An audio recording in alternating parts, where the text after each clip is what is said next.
This is a walkthrough on how to create a timesheet in Procore. So from your iPhone or iPad, click on the Procore app. Once the page loads up, the first thing you want to make sure is at the very top that you are logged into Central Ceiling's company page. You can do so or check by looking at the very top. As you can see, it says Brigham and Women's Hospital, Foxborough, and underneath that it says Walsh Brothers. So I am currently not logged into Central Ceiling's company page. To change that, click on that job. At the top left, you're going to hit Select Company. You are going to find Central Ceilings and hit Select.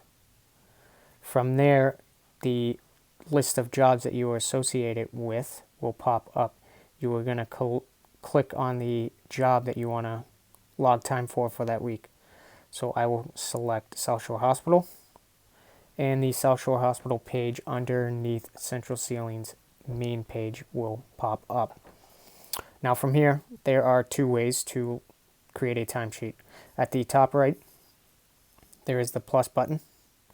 You will hit that, a large bubble will pop up, and at the very bottom of that it says create a timesheet. If you hit that, a create timesheet entry page will pop up.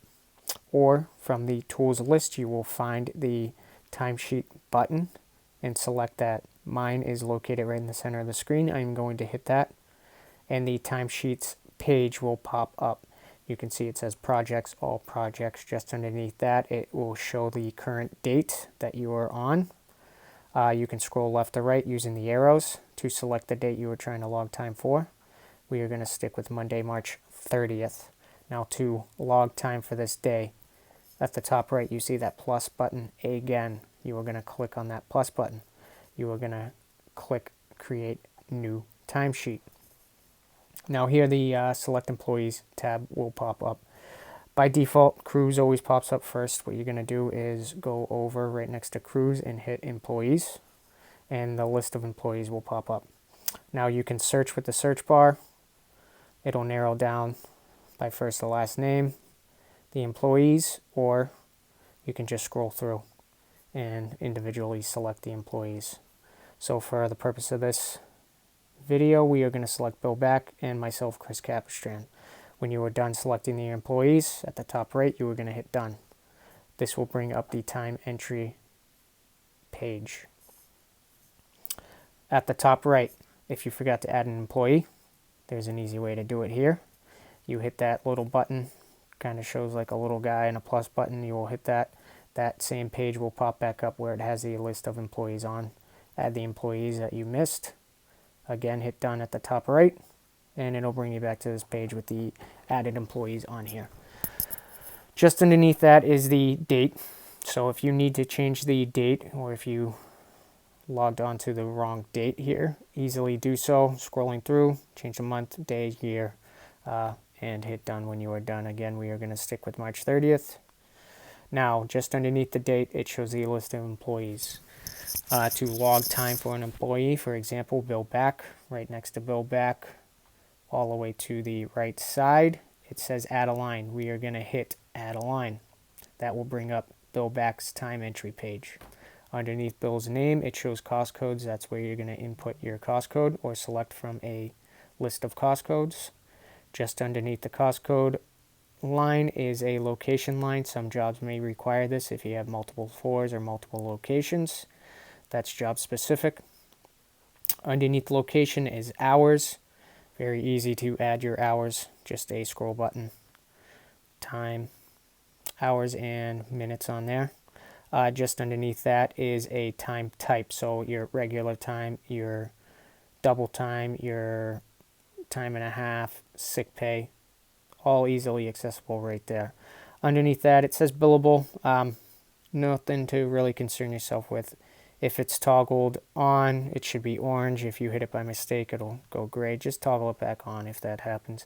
And then a description line, so if you needed to write out sick for a specific person, you could do so right here, or left early. Easily add a description right there, which will always stay on that throughout the days. And then at the very bottom, it says add a line. We will get to that in a little bit. So let's fill out time for Billy on this day. The cost code line, we'll select the cost code line.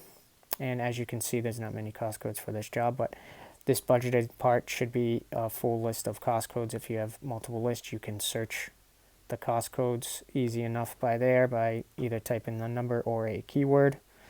Let's say, obviously it says carpenter phase B, phase A right there. We could type in carpenter labor and that cost code will pop up. So let's select that cost code for Billy. Location is unnecessary. Hours are correct at 8 hours. Regular time is correct. Billable is toggled on. Description, we do not need one. We are done with Billy for that day. Let's hit apply at the top right of this page. And as you can see underneath Billy's name, it shows the cost code and the hours associated with that cost code. If for whatever reason you need to adjust anything, just click on that cost code. And as you can see, it brings up that page where you can either change the cost code, change the hours, so on and so forth. We will stick with 8 hours. And if you are done with any adjustments on here, again at the top right, hit apply. And you will see underneath Billy's name, anything that was adjusted will now show here. So let's fill out the rest of the time for this day.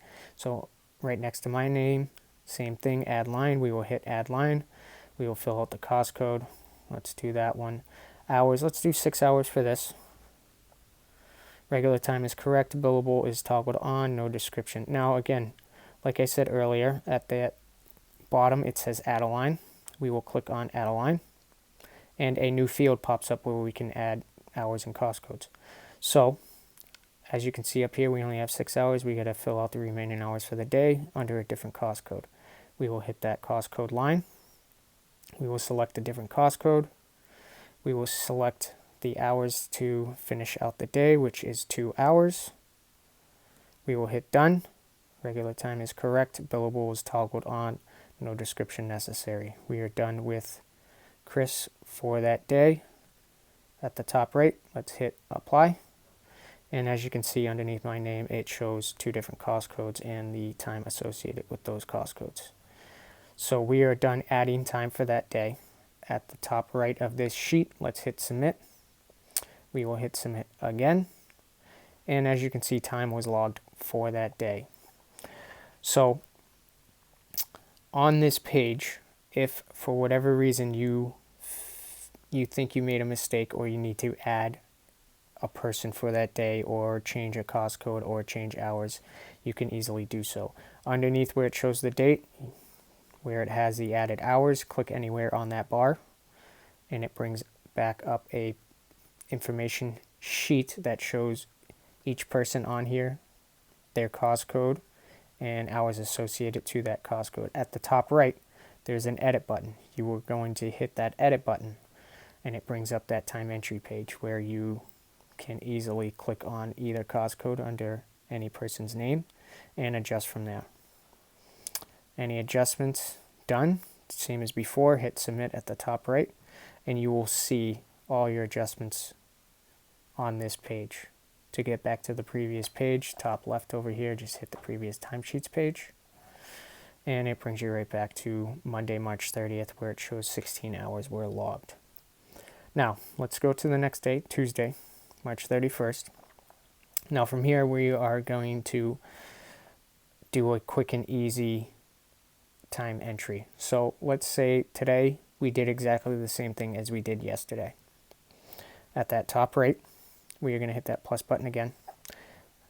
Instead of hitting create new timesheet, we are going to copy previous timesheet. We will hit that button and what it does, it copies the exact cost codes and hours that we did yesterday. We can also adjust from here if we need to. So we can delete a line, we can change the hours for each cost code, so on and so forth. We are not going to change anything. We are going to hit submit at the top right. Hit submit again, and we just logged hours for Tuesday, that easy. Now, let's go to the next day, Wednesday, April 1st.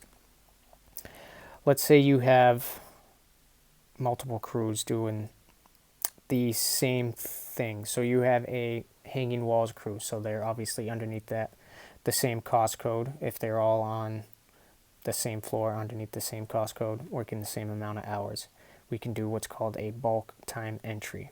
So what you are going to do is, again, at that top right, hit the plus button, hit create new timesheet. Let's select multiple employees here. So we'll select Billy, we'll select myself, we will select, let's say, Dan Jakes, Dave Russell, and Donnie. And let's hit done at the top right. Now we have 5 guys here we have to add time for, but all 5 of these guys are doing the same exact thing. At the very bottom, there is a bulk time entry button. We will hit that button. We will select each individual we want to add that same cost code to. And at the top right, we will hit next. And you will see it brings up a very similar time entry sheet. Instead of showing the single employee at the top left over here, it shows assigned 5 employees. So what we're going to do is we're going to select the cost code button. We will select the cost code that we want to put on there. No location necessary. The hours, you just put 8 hours. That'll distribute 8 hours to each individual. Regular time is correct. Billable is toggled on. No description. And we are done with this page. So at the top right, let's hit apply. And as you can see, all 5 employees have the same cost code and hours associated to that cost code. Just a very easy way to add multiple hours and cost codes to employees that are doing the same exact thing. When you are done with that, again, at the top right, let's hit submit. Hit submit again, and 40 hours were logged for that day. Now, if you wanted to see, obviously you can only see individual days here, but if you wanted to see an overall look at the week, instead of being selected on the projects tab, click over to the all projects tab. What that's going to do is it'll show each individual and it'll show how many hours they have logged for that week. As you can see, Bill's got 24 hours, myself, Chris has 24 hours, Dan has 8 hours, Dave Russell has 8 hours, Donnie has 8 hours. If you click on those individuals, it'll show you what hours they were logged on. It does not show the cost code on this page, but it'll show what days they have hours logged. Now, if we're on the projects tab, you can click over as much as you want to see in any days. Again, you can make adjustments by just clicking on, hitting the edit. All projects tab shows all the hours. Now, to let payroll know that we have logged hours and we are confirming our hours for the week. So say this is Friday at the end of the day or Monday morning, and you're trying to get payroll done and let Gene know or Dave know that you are all set with payroll for that week. What you're going to do is you're going to click onto the All Projects tab. You are going to find your name. You're going to click on your name. So for myself, I'm going to click on Chris Capistrand. At the very bottom of this page, there is a sign button. You are going to click that sign button. You are going to put your signature on there. And at the top right, you are going to hit submit. Everything turns green. So on all the days, if you hit at the top left here, back to timesheets, if you go back to projects and you click on any day and click on the time associated with that day, you will see next to your name it says signed. What that's going to do is that's going to let payroll know that you are confirming all your hours for that week. Just an easy way to let them know. That way there's no emails back and forth or anybody's trying to call you to make sure your hours are correct for the week. Besides that, that's pretty much it. I hope this helps, and good luck, everybody.